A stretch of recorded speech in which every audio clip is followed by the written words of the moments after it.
Good morning, everyone. Iain mentioned that I'll be talking about Breschia culeata.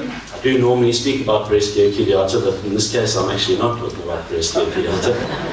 But there is very good news for that weed, because we got permission to release a very damaging biocontrol agent just last week. So there's hope in the horizon. And the talk that's following this talk is going to be by Lunka, who's looking at another biocontrol agent, which we're working on in program. So there's hope in the horizon for one of the ugly ones. One of the bad ones, sorry.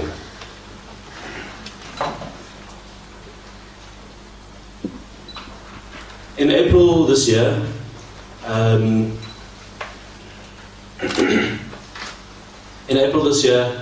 the South African biological control community celebrated 100 years of biological control by hosting the 14th annual Weed Symposium, International Biological Control and Weed Symposium. And because of this landmark of 100 years of biological control in South Africa, there have been a lot of talks that have been given recently about the history of biological control in the country at various different conferences. And I don't want to repeat what people have already said in the past, so today what I'm going to do is I'm going to talk about it in a bit of a different way. I'm going to look at where we are in biological control in South Africa, and then I'm going to look at some of the things that we've done right and some of the places that we can possibly improve. And my co-authors on this talk are Professor Martin Hill from Rhodes University and Kostas Zakiradis from the ARC PPRI, who's also affiliated with UKZN. But I think that I've drawn on the whole biocontrol community to put this talk together. So just to give you a bit of contents of what I'm going to speak about, I'm going to look a bit about where we are in biological control, and then I'm going to look at how we got there. And these are some of the things that we've been doing right. I'm divided it up into 4 different sections. I'm going to look at how we choose weeds and how we choose agents. And then I'm going to look at how we ensure safety, and I'm going to look at how we implement the research that we've done. And then I'm going to look at how we evaluate these biological control programs. And with each one, I'm going to talk about what we're getting right and possibly how we can improve. And I've got a photo of a Puntia monacantha up there, because that's always a really good way to start to talk on biological control, because it was the first plant which we introduced the biological control agent against in South Africa, and obviously that was just over 100 years ago. This plant was a major problem in my part of the world, in the Eastern Cape, and just over 100 years ago we released a cochineal insect on it, and it's been completely controlled. So biological control got off to a really good start in South Africa. So to look at where we are, one really good place to find out where we are in biological control is to be at the International Symposium on Biological Control, because we can compare our science and where we are as a community with all of the other biocontrol practitioners in the world. And as I said, in April we had this fantastic conference, and I really must thank all of the organisers, especially Fiona, for putting together a really fantastic conference. There were 156 delegates at the conference from 24 different countries. But one thing that was really noticeable was that some of the traditionally strong biological control countries were not at this conference. They were underrepresented. There were people there, but there were very few. Australia used to be at the forefront of biological control. Lots of the work that they have done really has helped South African researchers, and they had a lot of capacity and a lot of momentum. Bill Palmer, who's a senior researcher, who's just reaching retirement age now, a senior researcher in Australia, gave what was a very sad talk about where biological control in Australia is going. There's been a change in government, they've lost a lot of funding, and they've lost a lot of capacity. The posts in biological control are no longer being filled. And so it's a very sad story about what's happening in Australia at the moment. There's a slightly different story in the USA. There were very few delegates from the USA, which is also traditionally a very strong lead biological control country. And the reason for it is slightly different. In the USA, there's very restrictive legislation about how to release biological control agents, and it's made it impossible for biocontrol researchers to actually do their jobs. And I think this is something that we really need to avoid in South Africa. So the authorities are asking for almost impossible studies to be done in order to introduce biological control agents. New Zealand, on the positive side, New Zealand is doing exceptionally well and have a lot of capacity, and there's been a huge amount of growth in biological control in Europe. And this is to do with new regulation about how they have to treat weeds within the European Union. And in South Africa, it was very clear from the conference that we were doing very well. Obviously, there were lots of delegates there because it was held in South Africa. But just from the feel of the conference, from the talks that the South African scientists gave, and from talking to all the other biocontrol people from all over the world, it was very clear that South Africa is in a very good place. Another good way of looking at where we are in biological control is to look at the biological control reviews. There have been 3 sets of reviews that have come out. The most recent one was in 2011. And in these reviews, which the most recent one was a special edition in African entomology, in these reviews we summarise in quite a lot of detail all of the work that has been done on biocontrol programs. And one of the very important papers in this was a paper by Hildegard Klein, which summarised all the different agents that we have worked on. And in this paper, Hildegard found that we had considered 270 biological control agents for control in South Africa, those ones that had just been considered. And of those, 106 of them have been released. And what I'm going to talk about a bit in this talk is about how we chose those 106 agents. Of those 106 agents that have been released, 80 have established on 48 different weeds. Now that means that there's 26 agents that haven't established in South Africa. And there's 2 reasons why that could be. Maybe we didn't choose those agents correctly, or maybe we haven't implemented it correctly. And I'm also going to be talking a little bit about implementation. And then, because it's very important, it's in bold, 64 agents have been rejected. And that speaks to the safety of biological control. And in South Africa, we have an impeccable safety record in biological control. The 64 is actually a very high number. It's higher than it looks, because those 270 biocontrol agents that were brought back into the country had already undergone some form of prioritization. We don't just go and collect any old insect or mite or pathogen and bring it back. We're choosing winners. So those were 64 agents that we thought were winners that we rejected. So it's actually a very high rejection rate. So how well have we done? In 59% of these weed control programs, we've had some level of control from biological control. And in 21% of them, we have complete control. And by complete control, I mean that no other mechanisms, no herbicides or mechanical removals are required in order to keep these weeds at a suitably low level. So we do evaluate how well we're doing in biocontrol, but we could possibly be doing it better, and that's how I'll end off my talk. So how do we choose the biocontrol agents that we work on, and how do we choose the weeds that we work on? Well, one way is to look for weeds that have been successfully controlled elsewhere. These are weeds that we have the greatest chance of success with, and they are therefore very good value for money projects. And I've got a photo of Tradescantia over there.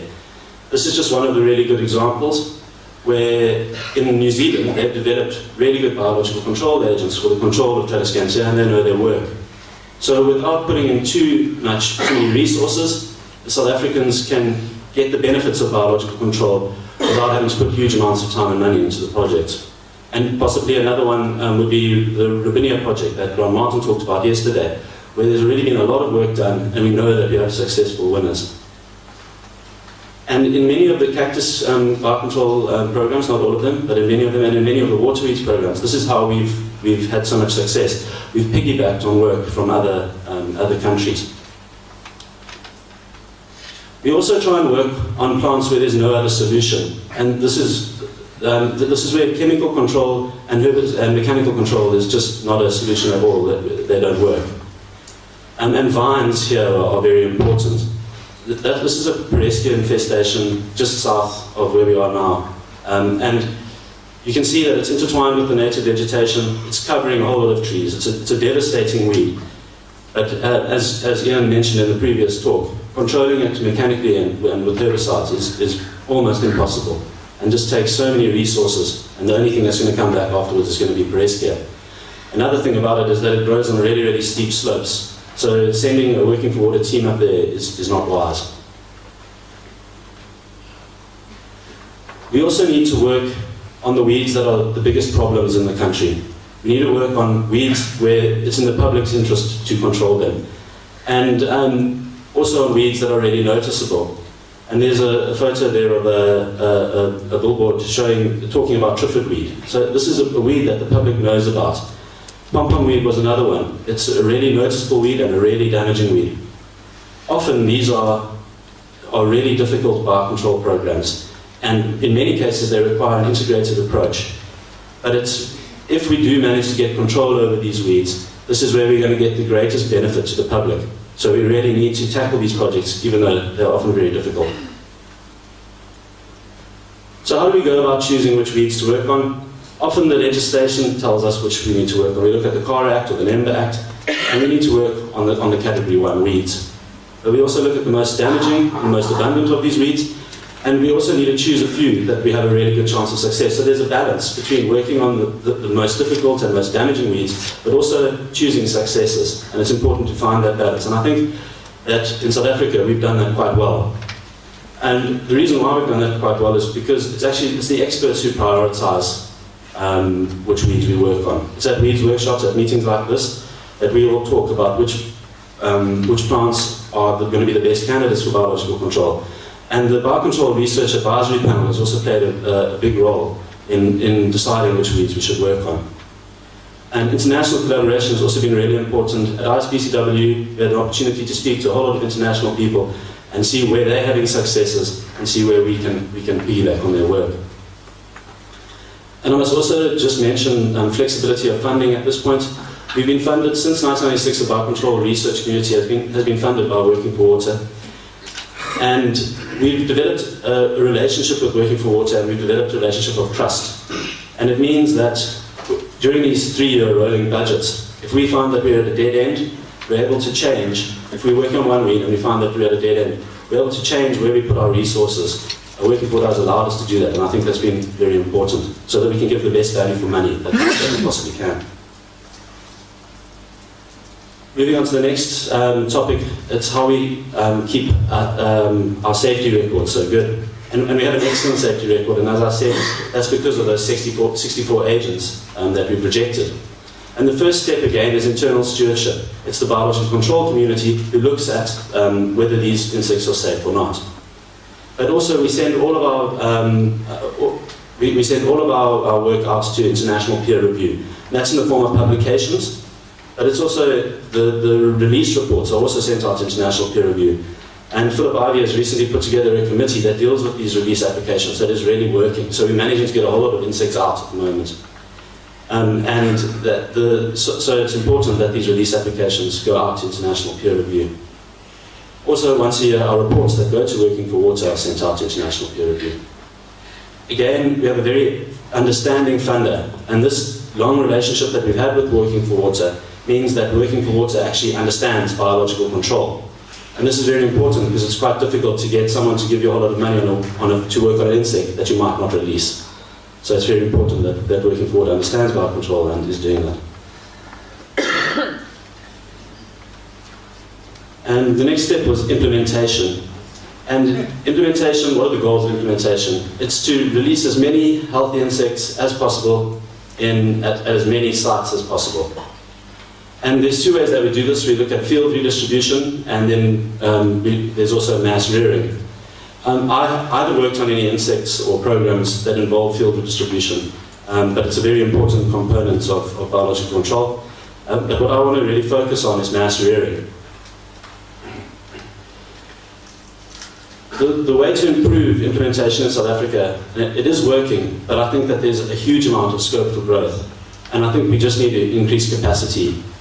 There's not enough mass rearing facilities in South Africa, and because there's not enough mass rearing facilities, there's not enough insects being released. And we're not using the biocontrol agents that we have to our full potential in this country. SASRI has released most of the agents by a long shot over the last few years. And those are 3 photos of SASRI's mass rearing facility. And I put them up there because it's actually quite simple stuff. It's not very difficult, it's not very expensive to set up a mass rearing facility. So I think that we need to increase our capacity in mass rearing. And how do we do this? I think it's important that we link the mass rearing facilities to the research facilities so that the researchers and the implementers are close together and can work together. I think we should also specialize these mass rearing facilities. Mass rearing facilities should work on reasonably groups of weeds. So we should have one that does cactus weeds, one that does water weeds, and one for subtropical weeds, some such thing. I also think that we should be approaching commercial mass rearing facilities. SASRI has done the best at mass rearing in South Africa, And the reason for that is that they are a commercial mass rearing facility. Just to give you a bit of background to that, most of the mass rearing facilities, the commercial mass rearing facilities, are producing parasitoids for pests on crops. They produce huge numbers of insects, and they really have the expertise to produce huge numbers of insects. And I think that if we approach some mass rearing facilities, commercial mass rearing facilities, we could really increase the number of insects that we get out into the field. This is also an excellent place for job creation and an excellent place to increase person days in biological control. This photo is of the Disabled Persons Program at Rhodes University. There's 4 guys there. They're disabled people that didn't have a job. They now have a job. They've been empowered. They're the breadwinners for their family, and they're releasing lots of biocontrol agents that are doing a load of good in the country. And there's 4 people in that photograph, but there could be 50. We could really, really increase our capacity by improving on that.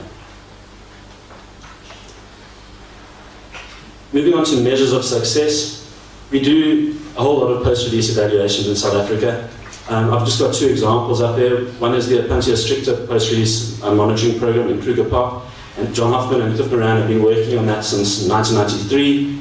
And they've got permanent transects, and they've collected fantastic data. They've got really good data showing that the Apuntia Stricta infestation has decreased dramatically over time. There's also a water weeds post-release monitoring program, which is a countrywide program, where we travel all over the country and we check at every water body that we can, looking at where the weed is, how much of the agent is there, and damage to the weed. So we do have lots of post-release monitoring programs, but they've been somewhat neglected. And I think that the big thing that we're not doing is we're not measuring the direct benefits of biological control. And by that I mean not measuring the direct benefits of individual biological control agents. Normally what we do is we go out there, we look at the plant, we see how much of the plant there is there, mostly we see how much of the insect there is there. But at most we're watching a decrease in the plant. I think what we need to be doing is looking for the real benefits, for the reason why we want to get rid of that weed in the first place. And often that's how much water have we saved from releasing this biocontrol agent, what are the economic benefits of releasing the control agent, and maybe what are the benefits to biodiversity. And this is a paper by Brian van Wilken, in which he's looked at the economic benefits of biocontrol. And there are quite a few papers like this, so there are exceptions. But I think that increasing this sort of work is going to be very important for us. So how do we improve this? It's really difficult to find out what the direct benefits of biological control are. It's difficult to find out how much water your little insect that you released has saved. But I think we should take on the challenge. But we're going to need help, and we're going to need help from other disciplines. We've got to get hydrologists, ecologists, economists, sociologists, and many other people involved to help us. I also think that we can increase the scale of post-release monitoring. And I just want to point out a big difference here. We've got post-release evaluations, which are very complicated things where we need these experts, these hydrologists and ecologists, etc. But then there's also a lot of merit in finding out what's happening on a countrywide scale with basic presence or absence, or measuring much more basic parameters. And I think these post-release evaluations could be greatly expanded if we start using landowners and other private organizations to do these post-release evaluations for us. And in the implementation meeting that was held before this meeting, which was held by Debbie Sharp, she talked a lot about how we're going to do this. We're going to have teams working for the team actually doing our post-release monitoring for us. And I think that's a spectacular idea. And it's a very important way that we can create jobs again in biological control. So there's a lot of people who could benefit from this, and it would produce great data for researchers. So just looking a bit towards the future, overall biological control in South Africa is in an excellent position, and we've got a great opportunity. We really have a good opportunity to tackle some of the worst weeds in the country, some of the worst weeds that Iain McDonald was talking about. And we should take on the challenge, because we can. And there are challenging projects, they are very difficult, and they're big projects. They're going to be multidisciplinary projects. I've got a photo of Prosopis up there, that's a Prosopis infestation, and it's one of the really, really bad weeds and a difficult one. And Parthenium is another one, which we are working on. Really bad weeds, but we can't shy away from them because they're difficult. So as I said, we need a multidisciplinary approach, but I think it's really important that we do detailed pre- and post-release studies so that we know about the benefits that we've done, because we really, really need to understand all of the benefits of biological control. Just in summary, it's obvious that biological control has massive benefits to nature, agriculture and water resources. It's also been shown time and again, and lots of work was done by Brian van Wilken, on that it's an economically good and sound investment. It's a ridiculously good investment, actually. It's also safe, and we have an impeccable safety record in the country. We've had sustained funding since 1996, and that sustained funding has helped us do all of this work, and it's helped us get to where we are. But it also shows that we've been doing a good job, because we've managed to maintain this funding. And overall, Biocontrol is thriving in the country. And I just want to end with a bit of a personal thing. This is one of the earliest biological control of weeds conferences, workshops, weeds workshops. But Iain, were you at that one? No. Okay. Okay, that was in 1983, Hildegard says. That's the year that I was born. So you can see it's a small group of people, and it's the decisions that were made at this conference, at this small workshop, that have led to the successes that we have in biological control in South Africa today. And what's really important is that these people communicated with each other, they talked to each other, and they all had one goal in mind. And they were a community. This was one of the first weeds workshops that I went to. I'm sure lots of people will recognize themselves in it. It's a much bigger group. And this meeting has evolved into what we're at today. I mean, there's 191 people here today. It's a huge group, which is fantastic. And we've got to embrace that growth, because now we've got a whole lot more capacity. But it also comes with responsibilities. It's really important that we all keep the same goal in mind, just like people did in the past. It's important that we communicate, and it's important that we remain a community if we want to have success in the future. And that's all I've got to say. Thank you very much.